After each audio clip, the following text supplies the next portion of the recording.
What's up? What's good, Mello? How you doing? Man, I'm fine. What about yourself? Say it again. Oh, about myself. I'm Yeah. good. I heard that. My bad. No, Um, you good. yeah, man. I'm doing good. Good to see you. Good to see you as well. Can you do me a favor and I need like a couple minutes. Can you just like welcome everybody and get things held things down so I get back? Yeah. I I'll got be you. back in a few minutes. All right, bet. All right, thanks.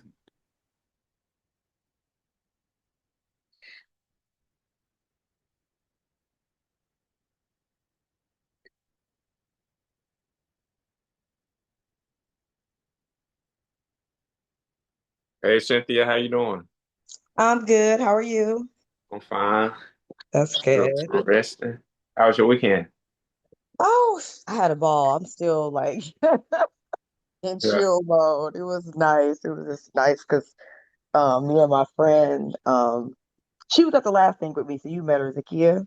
Yeah. So we ended up just getting a hotel in the city Oh, for that wow. night. So we went to the hotel after.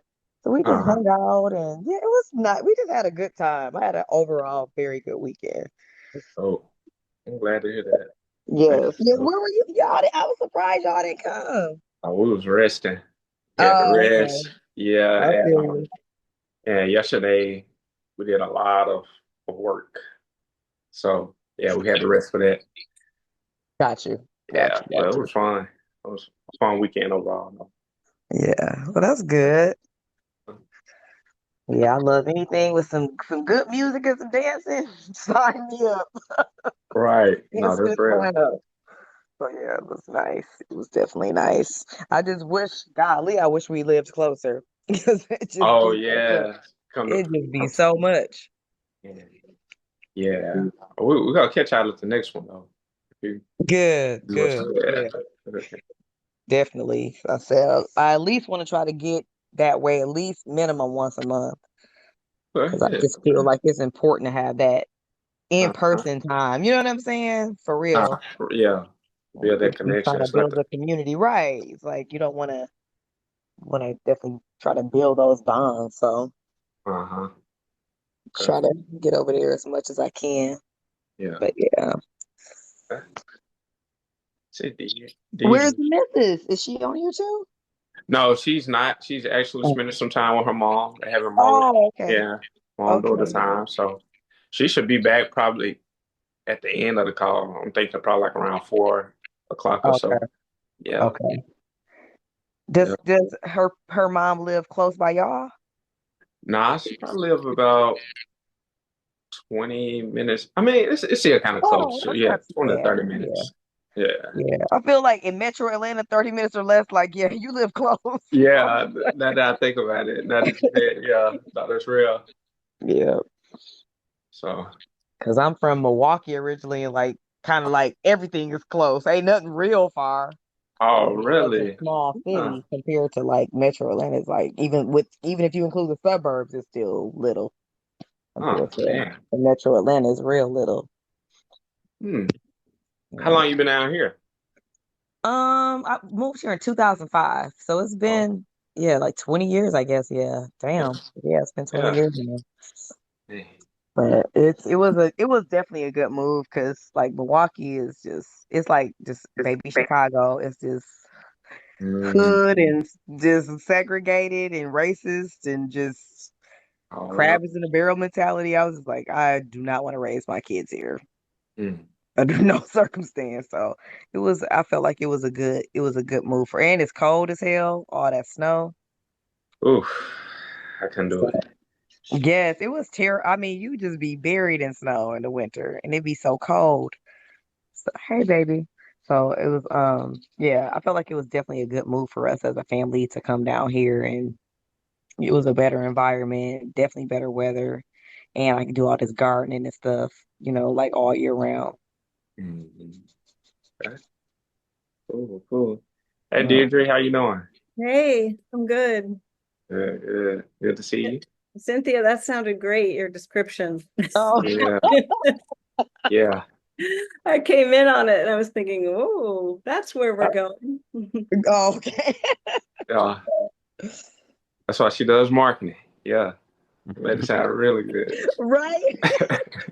I think that does help my marketing skills. Uh-huh. Did Definitely you does. see the thing that the Chat GPT came up with for the onboarding and marketing? I had put it in the village chat. It Mhm. was like really, I was like, dang, this is really good.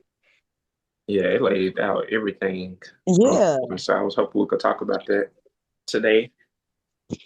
Yeah, because I just put in like this that like the little kind of broad ideas I had that I had Hmm. already presented to y'all. I put that in there and I said just expand on it.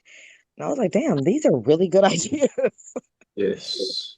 It's So powerful. Really It's a nice. powerful yeah. tool. It's a powerful tool. Well, first of all, what's up, Cynthia and Deirdre? How Hey, y'all doing? Um, we doing good. but it's a powerful tool that I know some people have reservations about, using because of a lot of reasons. One being like the environmental impacts. Um, I was thinking that probably would be a good topic for one of our dialogues one Sunday. Mm. Have y'all come across any of that conversation? Um, Cynthia, Mello, I know Deirdre and I've talked about it in another group we're in together. Yeah, I've actually posted about it, which is why I don't really use it much because with the work I do, I could actually use it like a lot, but I'm Hmm. real resistant to it. Hmm. And a lot of it is because like the environmental stuff. And two, just you have to be careful when you're creating something like that, like how you're dealing with it, how you're interacting with it. Are you using it like a slave? You know what I'm saying? Like it's Hmm. because you're creating kind of like a form of consciousness. And it's like I feel like people take that really lightly, like it's not a huge thing, but to me it is. So I'm more on the hesitant side with all of Hmm. it or the cautious side. Okay. Mm. What about you, Mello? Yeah, I mean AI in general. I know it's a plant that they're building in Memphis. Y'all probably heard of it. It's a supercomputer plant where Elon Musk he's building it in Memphis, and it's having some environmental effects on the citizens. So I'm really engaged with how that's going, and really trying to put out some solutions as well. But as far as on the Chat GPT tip, I've been using it um quite a bit, but I only use it for things that I feel that's going to improve like society Hmm. or things that's going to help the environment. I know it's kind That part. That's what you I know use it for too. I'll use it for like yeah. I use it for a couple images on my podcast slide too, but it's like I only use it Mhm. for like the good. Yeah, Yeah. if it's like questions that really doesn't help anybody else, if it just help myself, I don't do that. Yeah. So I only use it when I'm trying to help myself and other people. Cool, cool. All right, y'all. Well, thank y'all for being here. I got to share something about Oh, Okay, chat. go for it, Deirdre. okay. Yeah. I've only been working with people who used it once. Mhm. I thought it was someone writing up a proposal for what their organization is going to do, and they really helped it. So, but I'm scared of it when people say, "Will you write this with my personality?" Because you pay for a level of AI where it watches your personality and puts it into the writing. That's very weird to me. Yeah. That's what I'm hesitant about. Yeah. I Yeah. guess I'll share Yeah, my that little two sounds like cents a too lot. then. It's Since, creepy. It's since this is creepy. our form of check-in, I'll share. This can like serve as our check-in today. So I'll go ahead and share a little bit of my and again we're gonna put it as a topic for dialogue. But Yeah. so I'm one of those people. I feel like it's inevitable. Yeah. Um, I tend to be someone who there's nothing about it for me that's I'm afraid of. I'll say that much. Um, there's nothing about it I'm afraid of. It's extremely powerful. I'm amazed at the capabilities of it and the ways that it's helped me do certain things. Um, I don't use it every day, but when I do use it, it's super powerful. To me, I look at it like a calculator for them for words instead of like how we use calculators to give us shortcuts to solve mathematical problems. I look at it as like a calculator for words, and I'm not afraid of that. I feel like it helps. Now, the part I don't like is the environmental thing, and I've been learning a little bit more about that. And it sucks. Um, and it's inevitable. So like y'all, I feel like it's my duty to use it for good. Use it for accelerating the efforts of people like us and the things that we're trying to do that are going to help the environment because the consumptive economy is rolling strong and we got to match their use if we got to use some of the same tools so that we can accelerate those of us who are trying to minimize our impact and lessen our impact over time. That's what I intend to do. So hey Ashley, so for the check-in today, we were just sharing our feelings about AI. Just as a brief, we said we're going to have like a long dialogue about it for one of our Sunday dialogues. But just for the check-in today, because it kind of came up naturally, organically, because Cynthia used it. You might have saw in the chat how Cynthia dropped, um, a link to ChatGPT for some prompt that she did about the onboarding process. So we kind of got it's like an organic check-in around like some of our initial feelings about AI and like if there's any fears concerning it. Would you like to throw some thoughts in? Yeah, I think initially when it was introduced, I was kind of like, I don't know about this thing. Um, I remember one of our community members telling me not to fear it. It has to be programmed like we program anything else. And the more that we can program it, like almost like the better it can be used for good. And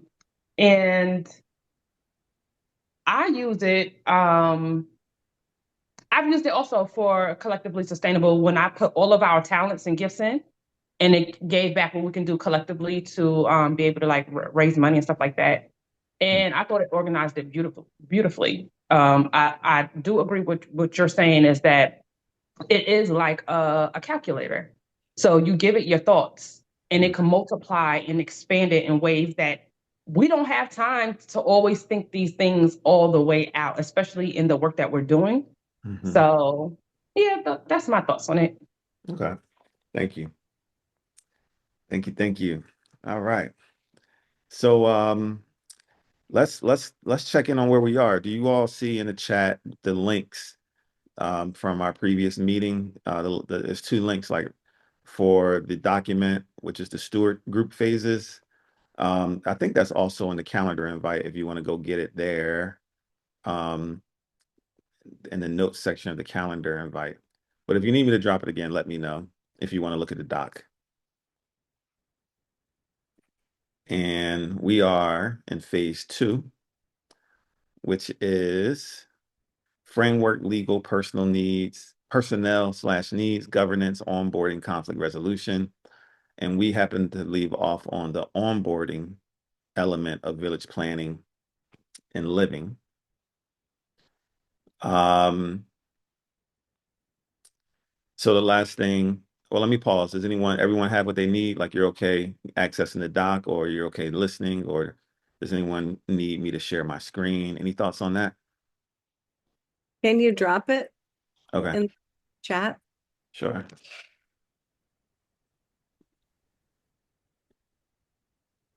I like splitting the screen.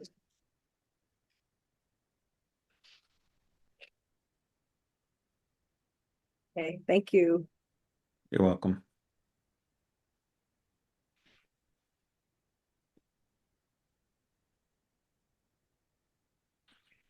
All right. So where we left off, we talked about a 6-month cohort flow that includes alternate dialogue training, decolonize nonviolent communication, co-creating a thriving family culture, or I'm just going to say community culture because it's like one and the same, community/family culture. Tools of oppression and tools of liberation in relationships. Um, I'm gonna say right now they're articles, but I'm gonna say like maybe we could do a workbook. I'm gonna make that into a workbook. I think that would be useful. Articles and workbook.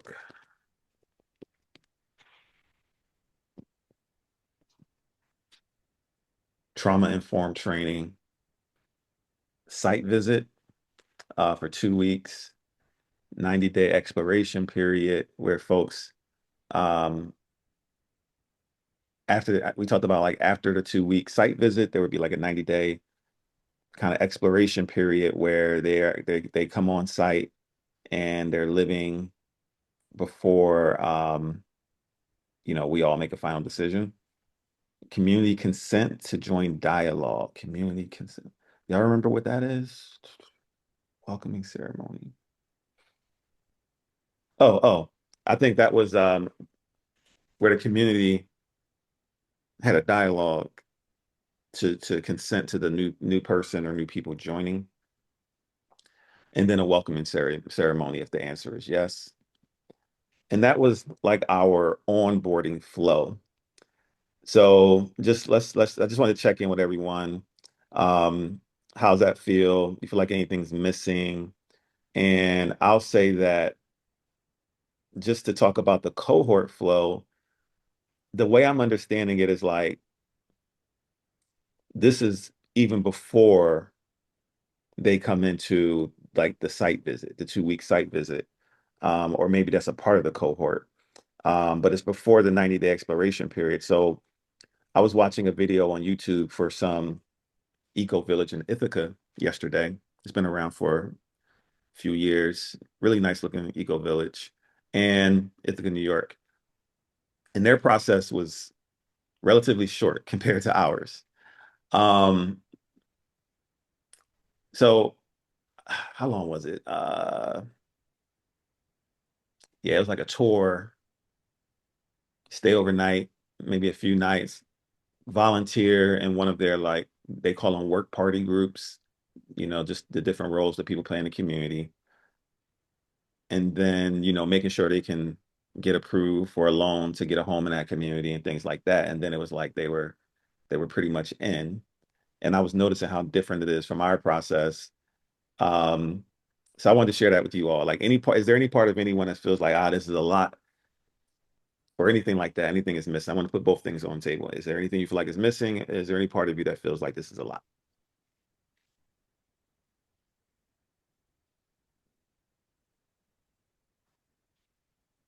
Maybe it seems a little bit to go through this 5 training sessions is really important, but if it could be kind of woven into the site visit and getting to know people, it would seem a little more like we're welcoming. Or maybe not. Maybe just all you have to do is state it. Like, we like to get together through training first. Okay. Anything else, Deirdre? Um, I wish I had looked at this before. No, it's okay. Anyone else want to jump in? I just want to make sure I didn't ask anyone else to jump in if you wanted I to add just, anything else. I'm sorry. I just wanted to say I did drop the information I got from the AI, the Chat GPT, in the messages too. So if anyone wants to look at those suggestions and see like if we want to use any, but I don't feel like it's a lot to join a community. I don't feel like that's a lot Mm-hmm. because it's like a big deal. It's not like a little thing. It's a big thing. So I feel like that's not a lot. Got you. Yeah. I also compare like I've been looking at a lot of different communities for some years now, including Dancing Rabbit, the one community that's here, I think it's East Lake Village, and their processes are typically short too. All you really have to do is be able to um, either be able to like buy the house there, get approved, and that's kind of all it is. I think that with our village, because there is like a shared workspace as a collective, that we have to be a little bit more discerning with who's coming in. And because it's going to be, some work. Yeah, I haven't yet seen a village that I'm like, oh my gosh, we're doing exactly what they're doing. So we can mimic their onboarding model or anything like that. So that's my thoughts on. So I don't think it's a lot. I Okay. don't think it's a lot to make sure that like we're all aligned, because I don't think that our village would have time or space to like have a revolving door of people, Mhm. so we kind of want to make sure. I mean, everything ain't perfect. I know it's going to be some conflict, and we have to, do some um, mediation. But yeah, I just think that it's not that long to me. Hmm. Hmm. Okay. Mello? Yeah, I agree with the three of you said. I believe those topics could be woven into the site visit. Also, yeah, it is a big deal. Like we're raising families in a community, so I think that's a necessary or this is a legitimate time to vet people. 2 weeks for a site visit. So it's the 2 weeks. It's 2 weeks, then you get your 3 months, your 90 days, or it's the 2 weeks Yeah, kind of it's like the like you two said. weeks, then a 90 day exploration period where folks can like change their mind. Hmm. We get to really um yeah, that's what we talked about. So it's like after the 2 weeks where it's more like visit energy, that 90-day exploration period is like more like rolling your sleeves up and living it, doing all the, taking on the roles and the different committees and all the things for 90 days and then checking back in with existing community members, or if there's like some type of decision-making committee, as well as the people who are exploring and seeing if there's any consent amongst making sure that there's consent amongst all parties, like having an authentic dialogue, talk about any kinks, and then making that decision together. Okay. I would say one thing to consider though, I may be wrong. Y'all might want to check me on this. Like the squatters' rights. So let's say if somebody want to flip and like change their mind or just be a nuisance to the community, you can't kick them off the property if they've been there for more than 30 days. They have the right to still stay there. It's something like that. But I think we would have to look into those types of laws because if somebody just meet that requirement or within that time window, if we don't want them there, they still have the right to stay there for a certain amount of time. There's nothing we can really do about it That's a good point. as far as the law. So Yeah, maybe, oh, go ahead. I'm sorry. No, that's definitely a good point. We've had to consider things like that also. So even shorten it to 25 days, it's ways around and stuff. But yeah, definitely, Mello. I'm glad you mentioned that. So yeah, that would be my only thing. So I guess it would be in the probationary period. If anything, probably shortening that after the 2 week visit, probably, I don't know, we could really brainstorm based off the law. Yeah, So, we can it's there. So when we get mhm, to things to consider, I put it there in the notes so we know that we got to really make a decision based on that. mhm, So it's in the notes. okay. Anything else?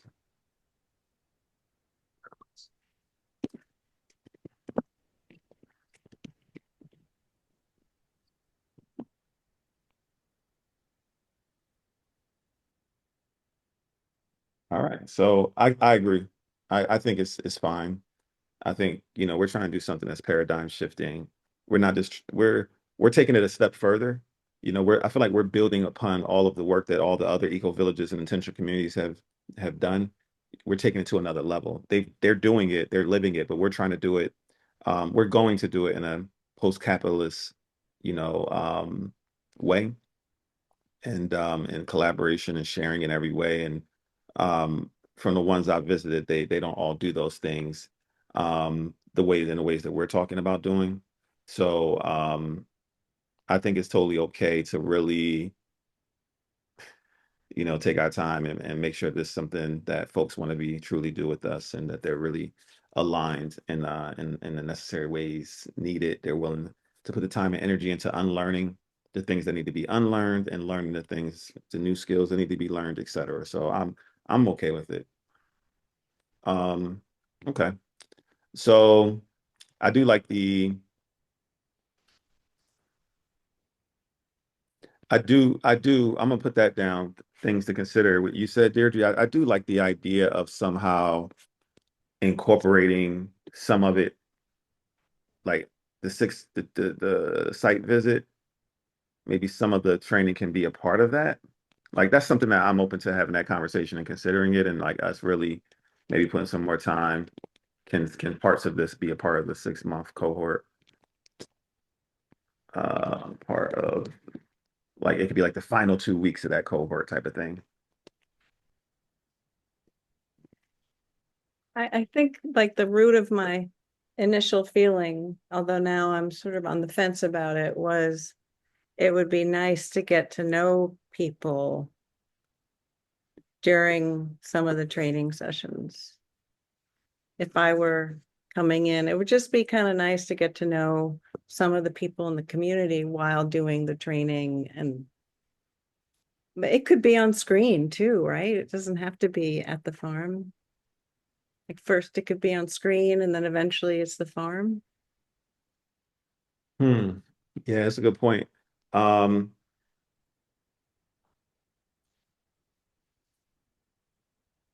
and I imagine, yeah, I can see it going either way. It's just we just gotta decide. I can see it being like we get to know them during the 2 weeks, or I can see it being a part of the cohort where there's some type of getting to know you.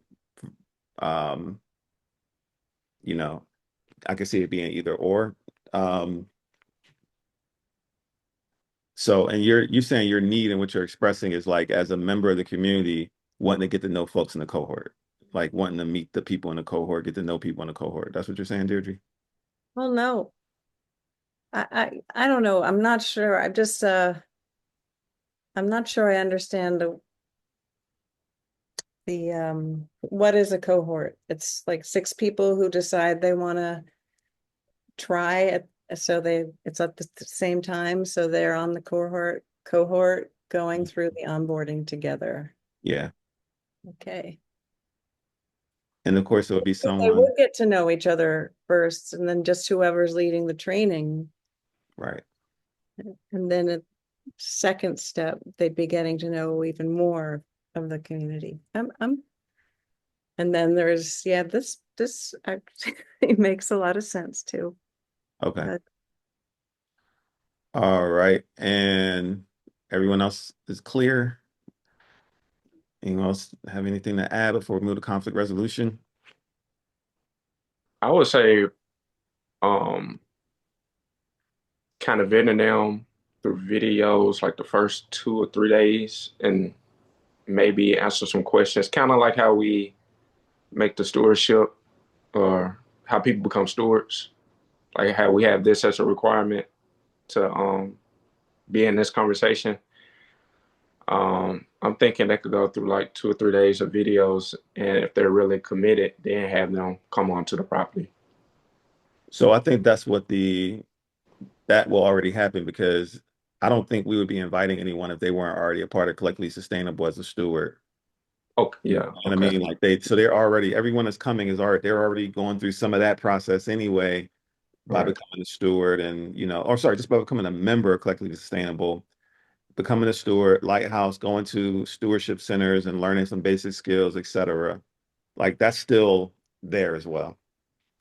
okay. that's really step one in a way. It really is.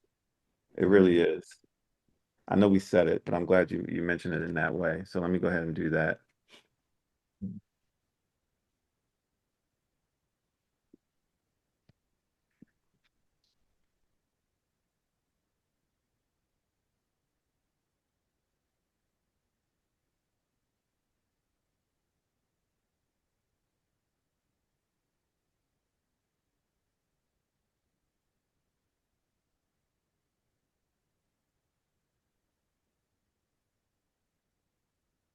And we could possibly come up with a schedule for them when we get to that point, like a daily schedule as far as when they will do, certain things. Yeah. Yes. Um, yeah. I imagine it's like I would think, and I'll just say it out loud, and we can put any considerations down. Definitely want to hear would love to hear what Lawrence has to say on this too. Is like I feel like if you join Collectively Sustainable and you go through the videos there and you do what it takes to become a steward, um, and if you want to jump right in a cohort from there, that's 6 months. To me, I feel like that would be cool. Um, if the village vision speaks to you. Um, I think this is it's kind of it may unfold differently than how we're imagining anyway. But we got to put stuff down. Um, because I know we have. Cause the reason I say that is because there's the 13 stewardship centers that are coming online this year are going to start doing the outreach and the workshops and the things, and I feel like and I know that's going to attract people. So there may be people who have already been involved, who are going to already be involved. I imagine there will be people who are already involved with their like local stewardship center in some way. They've been practicing, volunteering, exchanging, sharing, all the things. And then from there, there's going to be people who are like, yeah, I want to be a part of the village, you know. So there's going to be some level of, and I feel like each person will have their own timeline with that, is where I'm going with that. Before they decide they want to hop into the flow, I would imagine most people would probably want to get comfortable with that level of engagement, getting comfortable with us and what we do and who we are at that level, anyway. But let me stop. Anyone else want to say anything about that? Or, again, I think I know Lawrence has a lot of vision and thoughts on this, so we could also just revisit it again when he's back on. Yeah, I agree. I agree. Even with how we're doing stewardship center, there's a lot of moving pieces as we grow. Yeah. So I definitely agree that there's space to say, hey, okay, we could do it this way now.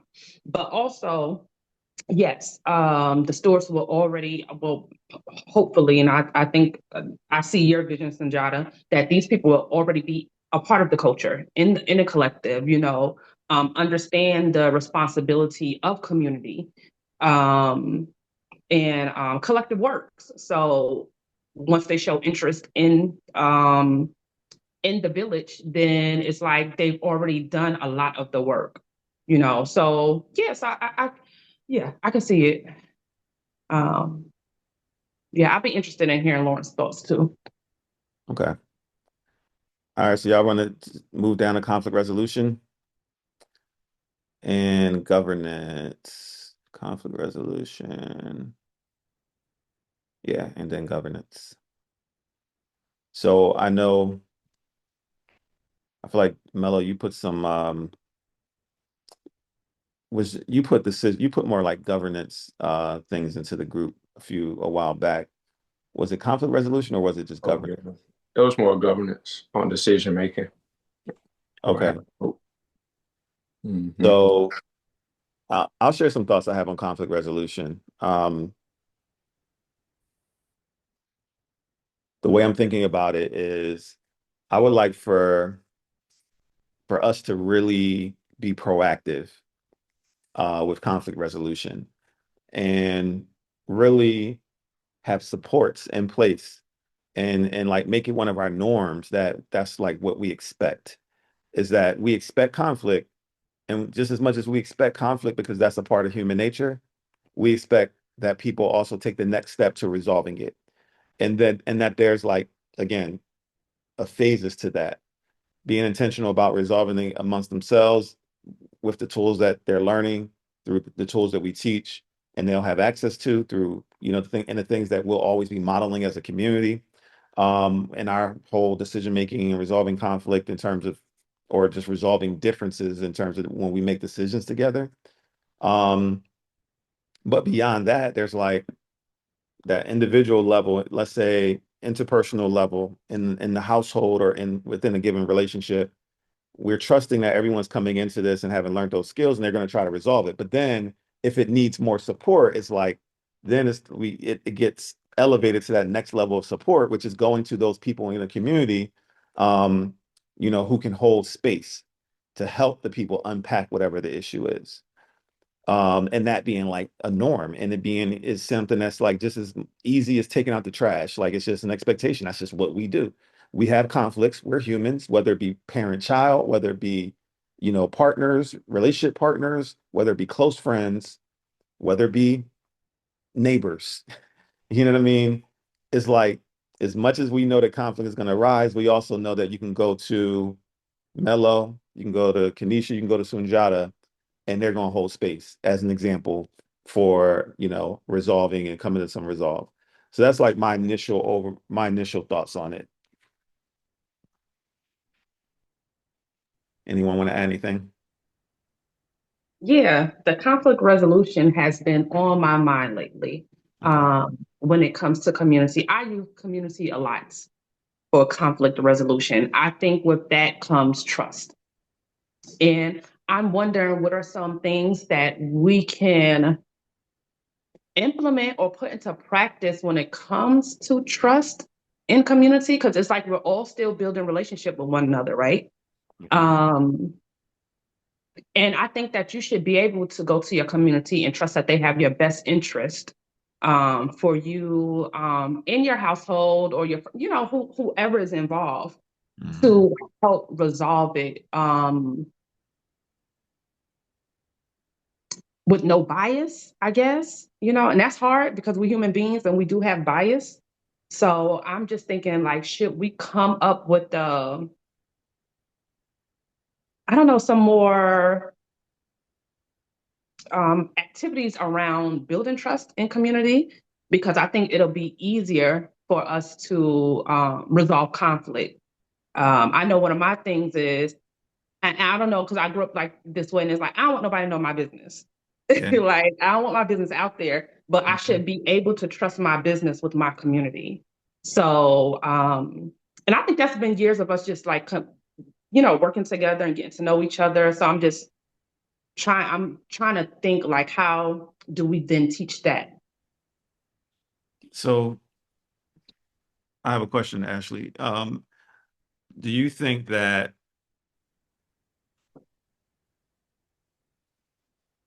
like just this process is something that's building trust? Would you think that like so for example, I would raise my hand and say I that's one of the roles that I would have in community. And would you say that just through our relationship over the last, 8 years or so, that there's enough trust, or just using that as an example, because of the work we've done together, we've been in different contexts together, whether it be around children, whether it be around adults, whether it be social, whether it be building, etc. Um, has those type of activities build trust for you? No, yeah, absolutely. And that's what I'm saying. Like, because we've had relationship for so many years, it's like I can go to this community. I could come to y'all, but like, how do we teach that to others? Because we've already been at this thing for like 8 years, but somebody new who's coming in, I guess it's time. Yeah, someone else can speak. 'Cause that's what I think. I think it's like I'm thinking about the 6 month cohort. I'm thinking about people being a part of collectively sustainable. And I'm also thinking that everyone's gonna be different. Some people trust quick. Some people it takes time. Mhm. So I think that's just one of those things that will have to be navigated. That's just my best thinking, but anyone else can jump in terms of like what it's going to take for you to develop the trust to go to a me or a mellow. Is there anything that we can do outside of the things that we already have in place to develop that trust? I would just say as a newer person to the, group or whatever, Hmm. it was the in-person time for me because I got to get the real energy from the person because to me it's really easy to pretend energy on the phone or even online, but when you are next to someone, you feel the real energy. And that was one of the things that because I have major trust issues, but when I came there, I they just fell. Like they weren't even there because the energy was so positive and so loving and so like, damn, this is like the real thing. It was like it like moved my heart. And it just, yeah, so I feel like it's going to be the in-person things that it's going to be able to allow people who are coming in to really understand what we're doing and the type of people we are. Okay.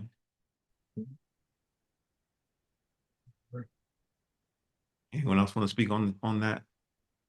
I'm thinking we could probably implement trust building games and like scenario based trainings that we have.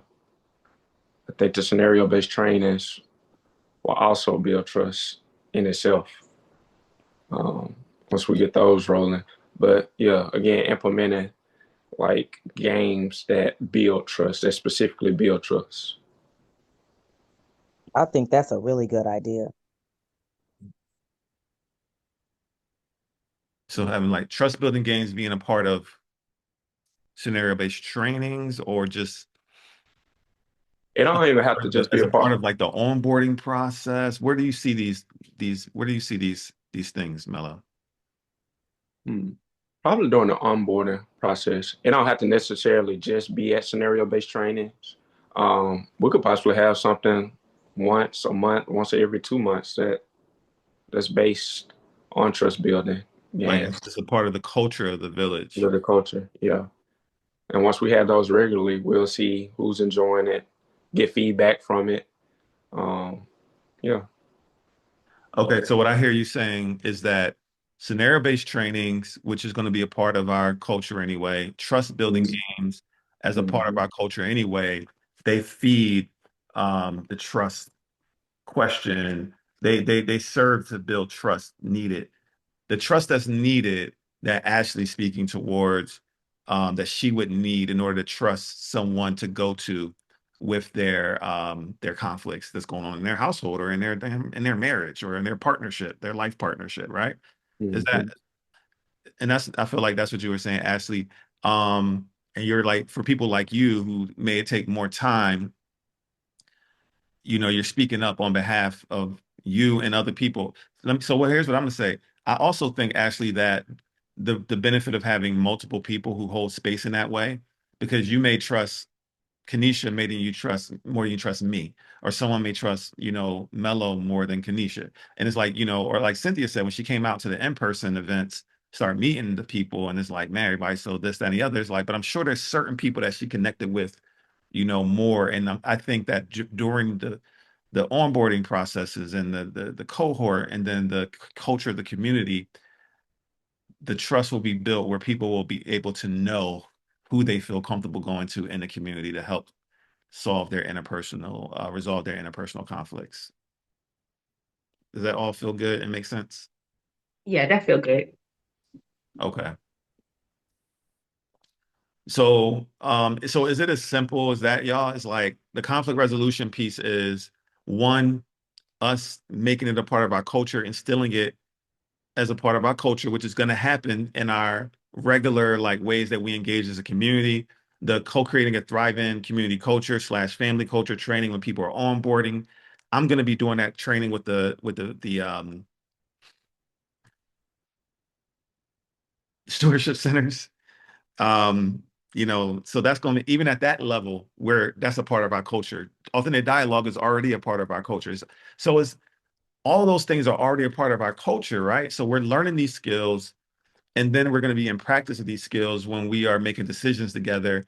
Um, and we're teaching folks these skills on how to have these regular relationship check-ins within their interpersonal relationships, within their individual households. And then also we're doing those regular check-ins at the community level, in different contexts. So it's going to be a part of our culture anyway, right?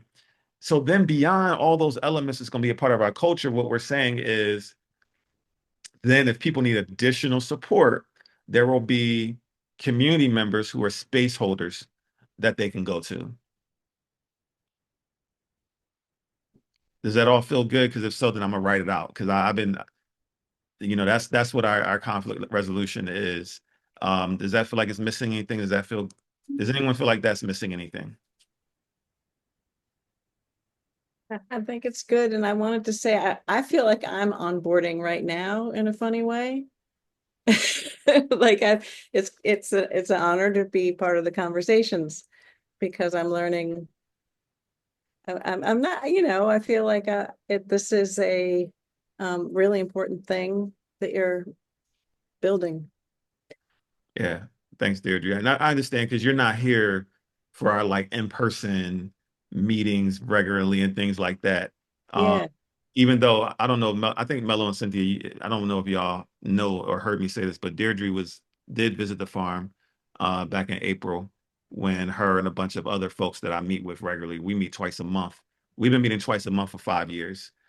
Deirdre, myself, Kanisha, and some other folks that Ashley would know. But so Deirdre isn't like a stranger, and they all were here. And another way, like I don't know, we're all strangers in the to different Right. degrees in the beginning, but I loved it there. I loved seeing what you're building a lot. And I'm learning more about it every week, so loving it more. And um definitely you want to join a cohort when like I could Mhm. be a test cohort person eventually. Yes, yes. Um, all right. All right, let me just get that out real quick on the doc.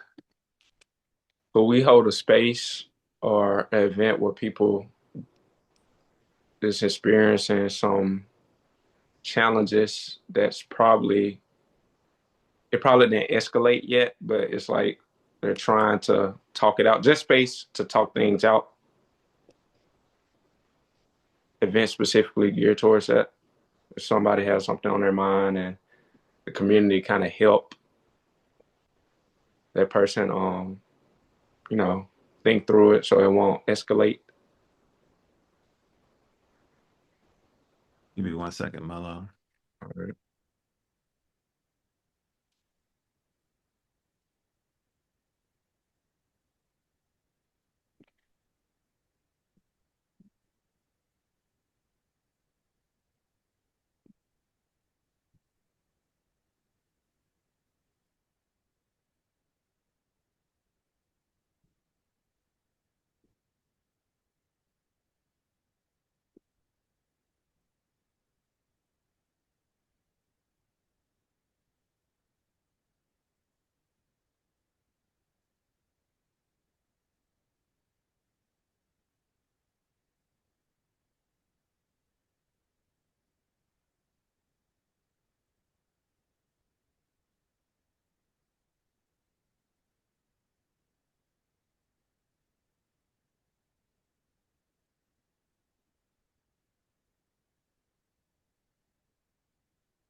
I would say 2 to 3. I'm sorry, I'm just making sure I get all this out that we discussed. 2 to 3 community members per like 25 community members or something like that. How's that sound? You know what I mean by that? I mean, it'll be a try. It's good enough to try, unless someone else has a different thought. But I wanted to put it down, thinking about the numbers, so that we know that we got to train more people up to hold that position, as the community grows, so that you know no one space holder is overwhelmed in any way. So that's why I wrote it as 2 to 3 community members who are conflict resolution space holders per 25 community members. And that might be too little. It might be 35 or 50 might be enough, but I just wanted to think of it and write it out that way. Um, all right. Mello, you were saying something. Yeah, I was talking about having events in which people have challenges or have some issues that's not impacting them as much at the moment, but has the possibility of escalating some. And maybe we could have, like I said, have an event where the community kind of help them think through that that challenge or to provide ideas and any other support. So community support events. Yeah, community support events, for Okay. sure. All right. Oh, and since we're on the top, yeah, conflict resolution. Even when two parties are having a conflict, I think it's important for the community to kind of sit in on those sessions. Are we doing like a group session in which we help people resolve conflicts, or is it just a facilitator in those parties? That's another thing to consider. You're saying consider whether like if me and my partner had an issue, if we want that to be like a group session or versus just a one person space holder session. Is that what you're saying? Mm-hmm.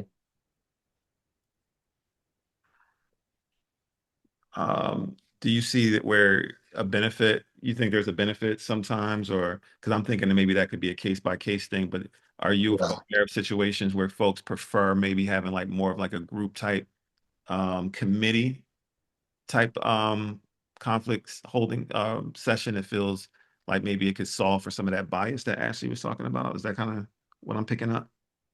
Yes. And it could be case by case. I think we give them the option to, kind of see who they want to help, um, who would they want to help them out with the conflict. Just one facilitator, a group, or if they want the community to kind of hear the conflict out and to see where to go from there. Uh, Especially with kids. Kids have conflicts. I think the community kind of sit in on that and give aspects. Because some kids listening from their parents, it's like, okay, whatever. But if they hear more adults kind of chime in, it's like, all right, I'm paying more attention.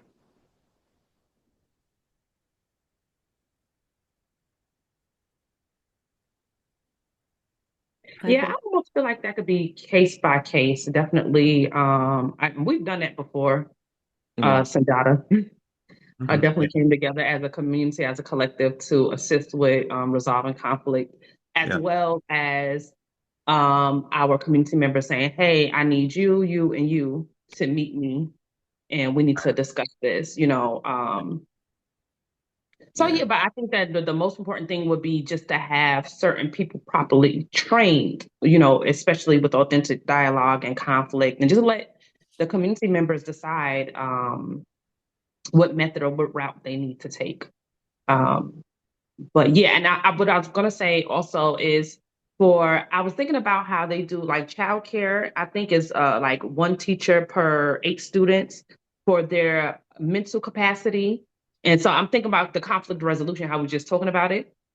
So I think like 2 to 3 for 25, 50 people is not enough. I don't think it's enough capacity. You might need like 5. But then I also feel like we could revisit that. Yep. But yeah. Okay. I'll put 5 for now. And also while also keeping in mind that, we're all as a part of going in this community, we're committing to learning these skills to a degree, even if, it's something to learn it to be able to have that, use it within your one-on-one conversations. And it's another level of like capacity to say I can facilitate it for other people. But we are holding that expectation that everyone as a part of the onboarding is like bringing this awareness and always practicing these things within their households, within their relationships. So similar to how like we're talking about everyone has the option like to learn self-defense, like everyone is learning conflict resolution. Like it's such a part of our culture, right? So that's something to keep in mind too, while then saying, but we still want to make sure we have a certain amount of folks who have the space, the capacity to hold space for others as well. So I did add all those thoughts. Okay. I'm struck by this. I think it's great. And I think those 5 community members who are trained, they're like elders. They've earned that. That's what people are asking for their help, asking for their advice. Mm-hmm. And like a monthly gathering to just bring up, because sometimes you want to bring it up in a group or it comes up. Indeed. I keep picturing a kid who's like, they don't want to talk one-on-one, but if they're in part of a big group, they might bring it up. Yeah. Or maybe they do want to do one. It's an individual case. But I Mm-hmm. think it's beautiful making it central. Yeah. And having the options, everyone knowing they have these various options. All right. All right. So if you're looking at the doc, feel good. Anything missing? Can we move on to governance? Or does anyone have anything to say before we move on to governance? All right, governance.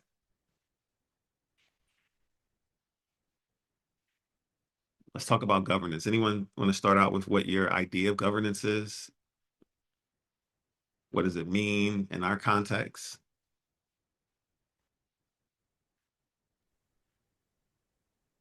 I would simply say just everyone having agency, um, and equity in the community. It's decentralized, um, and we really emphasize the power with and not power over for onboarding. Yeah, everyone having agency and feeling like they have agency, like it has to be real apparent to everyone that okay, I have the same amount of power as everyone else, or I have this amount of power, and my actions do affect everyone. So that's my 2 cents. Okay, thank you, Mello. Anyone else wants to add anything to like how any needs you have, the ways you understand governance when you think about what we're building?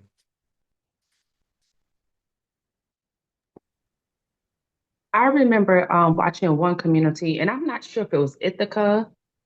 But the way they had their governance set up was that they had like for bigger issues, they had like town hall meetings basically. And it was not mandatory. People could opt in to the town hall meetings to take a vote on whatever the issue was.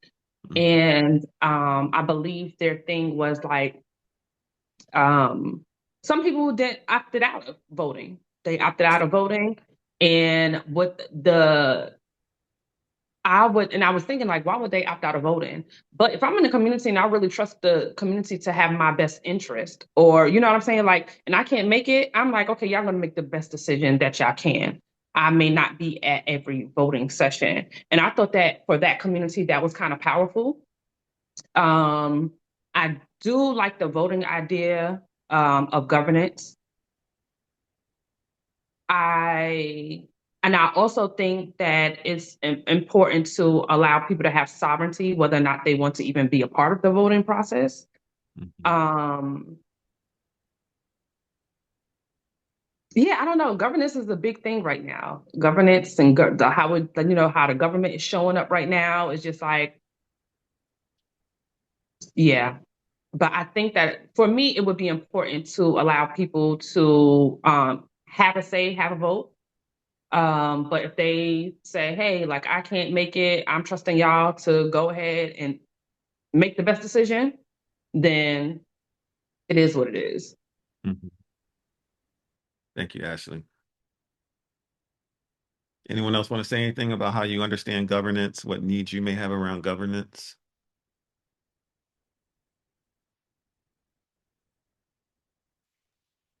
Okay. Yeah, I just wanted to say, well, with me, everything is, about natural law. So for me, it's about self-governance and just not violating natural law. I don't I don't like any idea of excessive governance or, trying to make people be a certain way or live a certain way that may or may not be in alignment with you just because you have the power to. So I just feel like we have to be really careful of creating another, just smaller version of the same system that we're trying to get out of. Okay, thank you, Cynthia. Anyone else want to Yeah, share anything before I share like my proposal for how we do it? yeah, I was gonna say, Cynthia, I was like, no, and I absolutely agree with that. You don't want to over govern people. Um, but I think that when I think about the governance, I think about like when we're talking about like finances and how we're gonna allocate money for the village or bigger issues like that. I'm hoping that's the things that we take a vote on. Not like who's going to be the farmer for this month or things that I'm just like I really that's where the self-governance come in at. And I'm confident that by the time we align with each other and we're in the village, we could do those things by ourselves. But when I think about the governance and voting, I'm thinking about like the allocation of money. How is the trust going to work?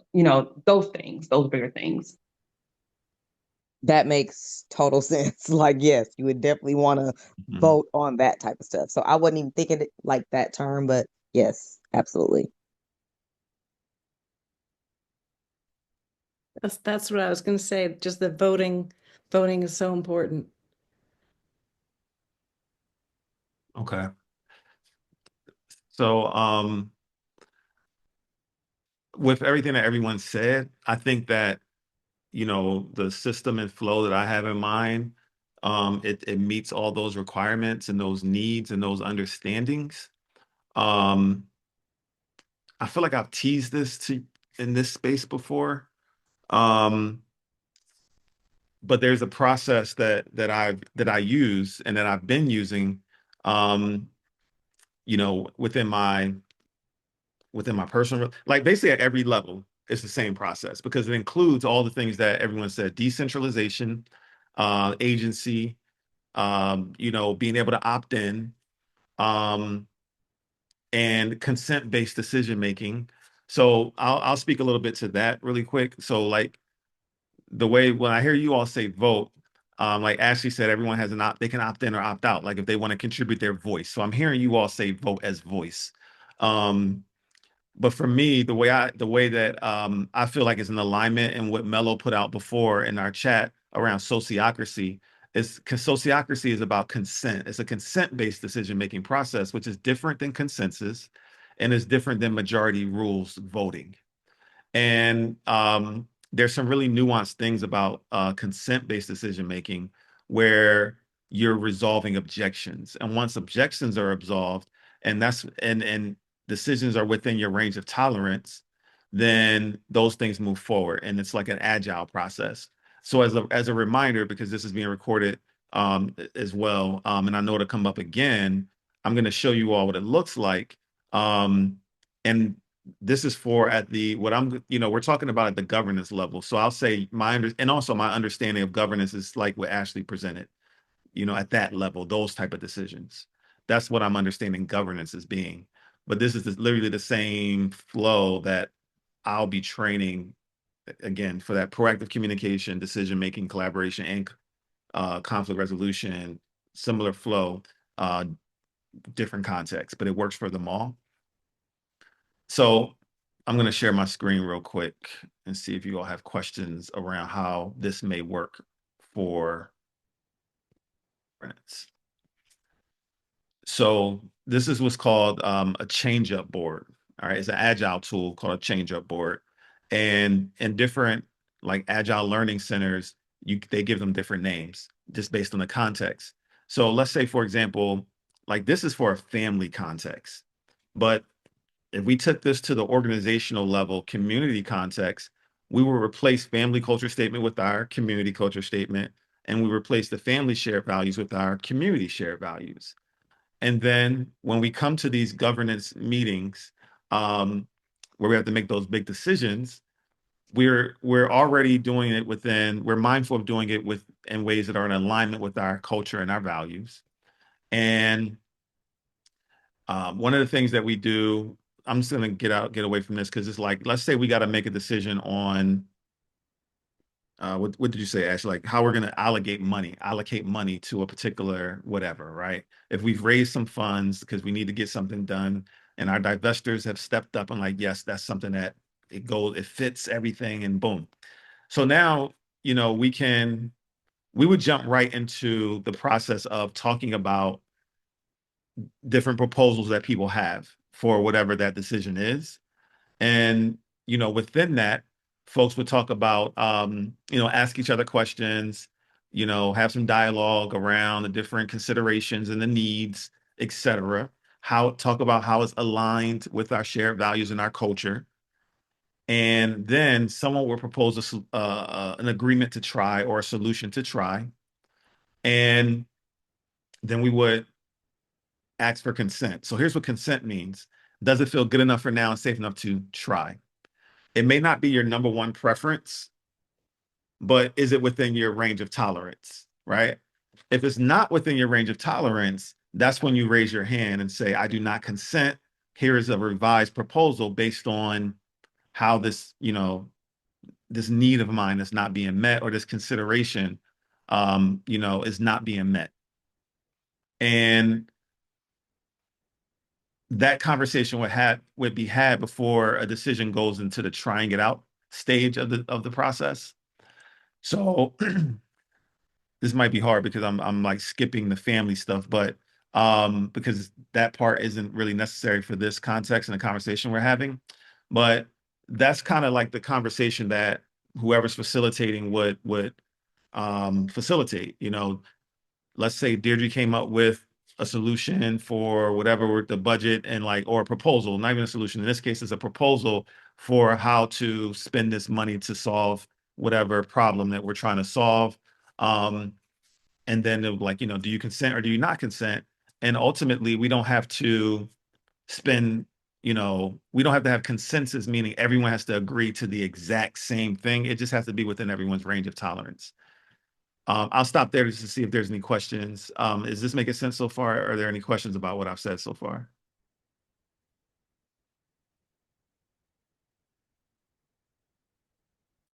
Okay. So then it's like once that decision has been deemed good enough for now, safe enough to try, it goes into the trying it out column. So it's explicit. We can look at it. We can write exactly what we're going to try out for the solution. And then we have another meeting cycle where we come back and we check on it.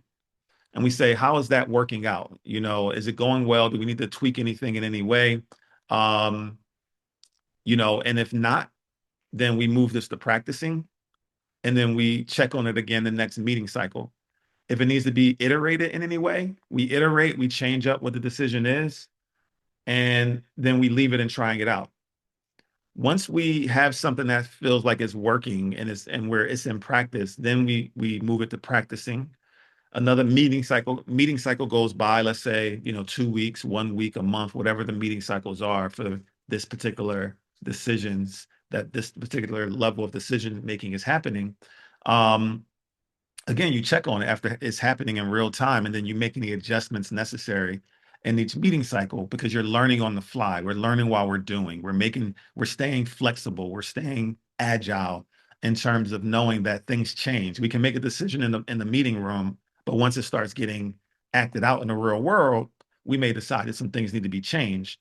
And that's what this process is navigating and managing for us, while all the time making sure that those decisions and changes remain in alignment with our culture and our shared values.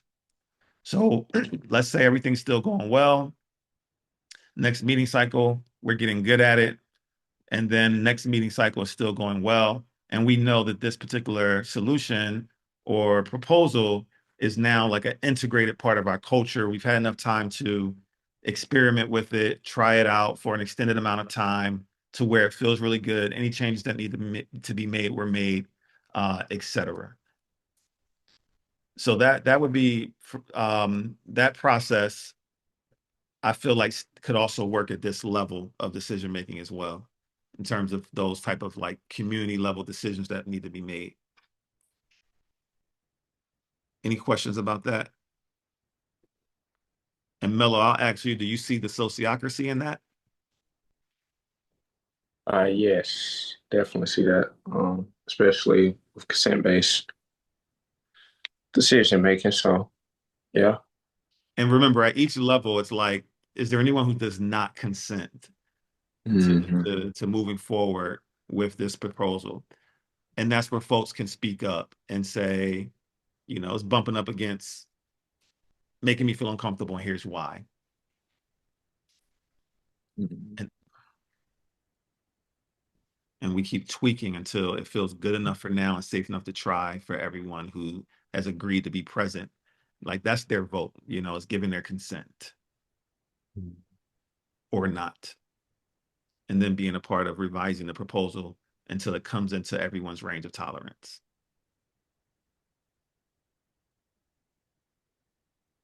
I think that's definitely something we could utilize. And have you looked into Lumio?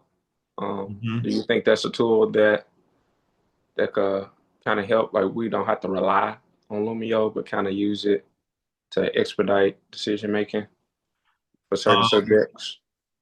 I think like you said, it could be a good way to like um, get people's feelings ahead of meetings Hmm. and to make the like get their what they're thinking, their for folks who can't make it to meetings, who want to make sure their voice is there and being considered, et cetera. I think it can streamline these processes if we use that as like a tool to collect people's thoughts on the things ahead of time from the level that I've looked at it.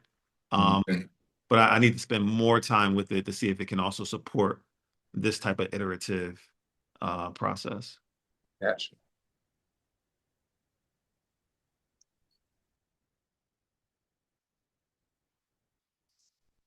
Anyone else want to say anything about this process?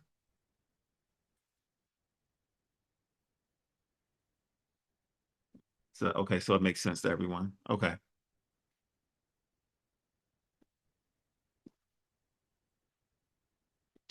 All right, so I'm gonna put on the board for governance, change up tool and process, Lumio, and then also put uh, we already have agency power with decentralized, and we're talking about community level decisions.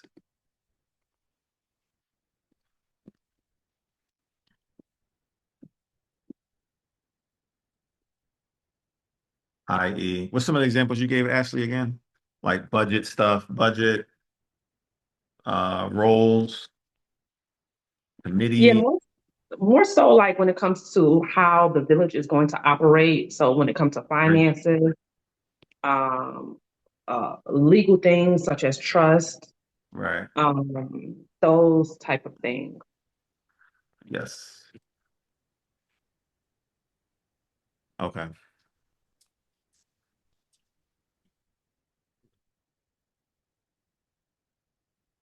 All right, y'all. Anyone want to say anything about where we are so far? It seems so what we've done so far.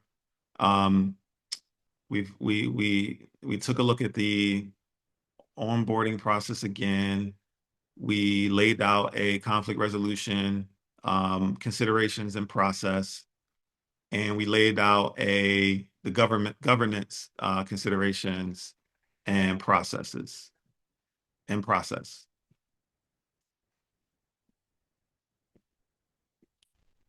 So,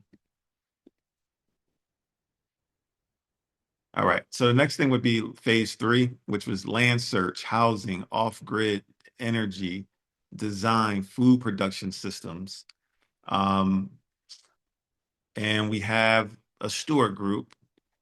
However, since we did the whole steward group thing, we kind of naturally transitioned to the steward group being Ashley, Lawrence, and Sunjata, like bringing information to the group, but then everyone kind of contributing together to like write down things that we could take forward with us. So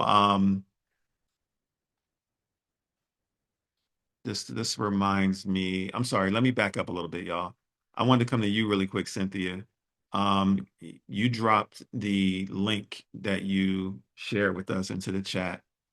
But I'm assuming that based on everything that we've talked about, different parts, the elements that are relevant to this, because I saw the marketing pieces, but that's not necessarily relevant to this. I think that's going to come in later. But all the things that are relevant to this, you feel like, is there anything you feel like we missed based on what you brought to us, Cynthia, or you feel like it was all in there, so we don't need to talk about anything else from your doc?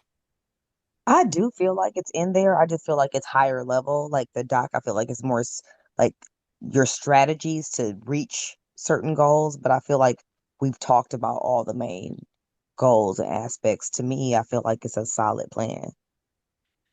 Okay. Do we have a marketing phase? Because I think a lot of your stuff will go there. Yeah, number four. There, Yeah, it included marketing too. yeah. So I was going to say, I think based on reading that today, a lot of what you have there is going to go in phase four, which is the outreach and marketing. And you are the only person in that steward group so far. So you're there. Am I? Okay. Dang. Okay. Yeah, so far, and you have a lot of the stuff that's gonna go there. So if you want, um, we can drop the link. You want me to drop the link into this doc, or can you do that? You can drop it in here because I don't Okay, know. Well, let me see. I'm not the greatest with Zoom. I can do it real quick. Okay, thank you. Mhm. So then we'll know to revisit this when we get there.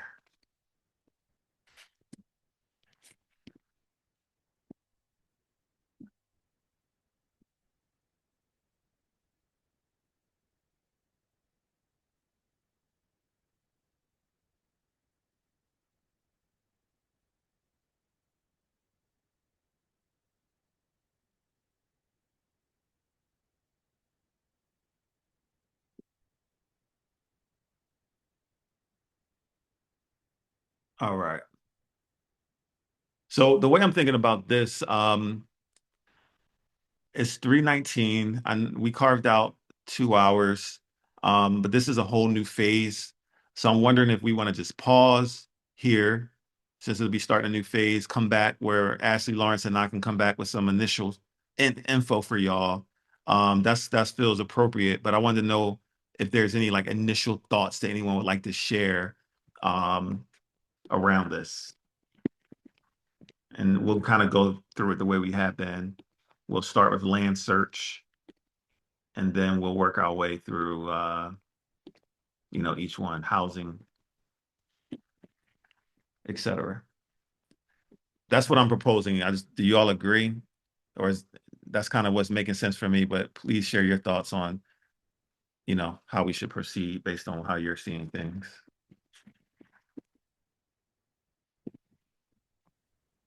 I think we can pause here. I'm not, I think that we agreed at the beginning that whatever we're looking for could be in and around the Atlanta area. Hmm. Um, and Lawrence actually have mapped out something outlined. And I think that if we pause now, we can actually have like some solid ideas, properties, um, looking into zoning and I know that we said that we would want like, container homes, those type of things. And we have to really look into zoning and all the, extra stuff. Hmm. So, and that'll take some time for us to do and present something to the collective. Okay. Anyone else have any thoughts on this? Seems like, so Ashley agrees, we can pause. So is there anyone who does not agree with pausing now? Let me ask that question. That's a consent-based question. All right. So with that, does anyone have any closing thoughts that you would like to share, or would like anything that you would like for us to consider about this phase as we go off and do our research and bring stuff back to you all? around land search, housing, off-grid energy, design, food production systems. Anything you want us to consider as our closing thoughts? It's exciting. I would definitely consider the excitement. I want to bring back some prices too on land. I think that'd be cool just to have at the forefront of our minds. Like, what does it cost for 100 acres right now? I think something like that, or however many acres we decide to start with. I would say I'm pretty sure y'all gonna like look into this with the land search, like topography. Um, just saying not only how we can use the resources, but just in case we have to defend ourselves. Um, yeah, know that we need we might need higher ground when we defend ourselves. So gives us an advantage and help out. I don't know if we have a committee for like security and defense, but I think that would help just with security. I feel like that's not on here and it needs to be because I've heard you mention it a few times. Mm. Mellow, I think we framework. did put it on there. Because yeah, he did mention it. I thought we did put something on there for security and defense. We did put that we need people when we were doing personnel, But I don't think we did committee. but we Committee. don't have a Okay. committee for it. And I think that's the conversation that needs to be had. Is it in this phase? Man, sorry. I agree. That should definitely be a committee. But my friend that came with me, Zakia, to the outing that we just had, just to put her as a thought in your head, she is very good at self-defense. Like she's very skilled in like I think it's jujitsu and knives and like a lot of like self-defense stuff, especially for women to like help teach them. So she's a good person to reach out to for that. Okay, so I have security and self-defense as a part of this phase. Um, yeah, and then so we can make sure we're having conversation about that as a part of this phase. Okay. Anything else anyone want to share as a closing thought? Thank you for that as well, Cynthia. All right, then. Seems like we're accomplished for the day. Made some good progress. I appreciate y'all and yeah, any just regular closing thought. I guess for me, I'll just say thank y'all for your time. Appreciate y'all. This is like Deirdre said, exciting. Um, so I'll just open the floor. Anyone will have any just regular closing thoughts before we peace out. How you leaving this? How you leaving? Deirdre's leaving excited. How are you leaving this meeting? What's your energy level? What's one word? I'm gonna say ambitious. Okay, ambitious.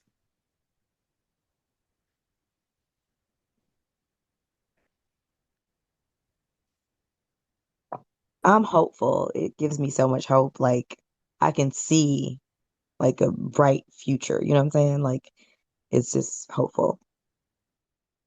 Awesome. You got anything, Mello, or you opting? You good? You said all you want to say. Really just trying to think of the word, but I am thankful for y'all. I mean, I guess that could be my word, thankful for y'all. Just being serious and like committed to this initiative, to this lifestyle. So I would say thankful. Just to see us planning and being able to put the pieces together. I mean, that's really, yeah, that makes my week, actually. Like when we have these types of meetings, just people getting together, coming up with something that's going to benefit us, like for the long run.